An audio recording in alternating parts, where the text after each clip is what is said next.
Hello friends, good evening. তোমরা সবাই কেমন আছো? আশা করি তোমরা সবাই ভালো আছো আর আমিও ভালো আছি।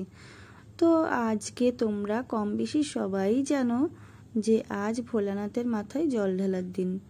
তো আমাদের এখানে রাঘবেশ্বরে সবাই জল ঢালতে যায়।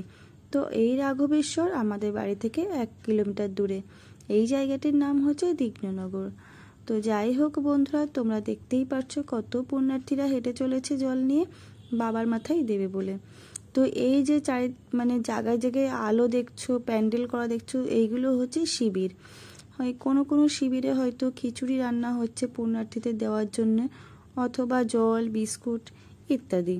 তো যাই হোক বন্ধুরা, আমরা চলে এলাম মন্দিরে। তো মন্দিরে দেখো, এসে দেখছি অনেক পুণ্যার্থীরা জল নিয়ে চলেও এসেছে। এখানে জল দেওয়ার সময় হচ্ছে ভোর 4টে থেকে শুরু হবে, অথচ দেখো সব পুণ্যার্থীরা অনেকেই প্রায় চলে এসেছে। তো এখানে দেখো প্রচণ্ড ভিড়।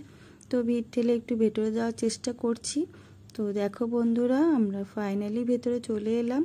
আর এই যে বাবা রাঘবেশ্বরের মন্দির। তো বন্ধুরা, তোমরা একটু সাথে থাকো, ভিডিওটা কন্টিনিউ করো, তোমাদেরকে সমস্তটাই দেখাবো। তো বন্ধুরা, এই যে দেখতেই পাচ্ছ প্রচুর পরিমাণে প্রশাসন ব্যবস্থাও আছে, যাতে পুণ্যার্থীদের কোনো সমস্যা না হয়। তো যাই হোক বন্ধুরা, তো চলো তোমাদের মন্দিরটা একটু দেখাই। তো বন্ধুরা, প্রচণ্ড ভিড়, তাই ভেতরটা দেখানো সম্ভব হলো না, তোমাদের বাইরে থেকেই দেখানোর চেষ্টা করলাম। তো যাই হোক বন্ধুরা, একটু ঘুরে ঘুরে তোমাদেরকে মন্দিরের চারপাশটা দেখাই। তো এবার আমাদের দেখা হয়ে গেল। তো আমরা এবার বাড়ির দিকে ফিরছি। তো দেখো বন্ধু, তোমাদের দেখাতে দেখাতে যাচ্ছি।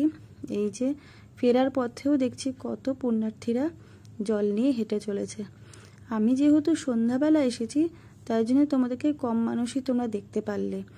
এরপরে যত রাত হবে তত আরও বিভিন্ন সাজে সজ্জিত হয়ে সব বাবার মাথায় জল দিতে যাবে। তো যাই হোক বন্ধুরা, এই ভিডিওটা তোমাদের কেমন লাগলো একটা কমেন্ট করে জানিও। যদি ভালো লাগে একটা লাইক দিও। তো বন্ধুরা, তোমরা ভালো থেকো, সুস্থ থেকো, শুভরাত্রি।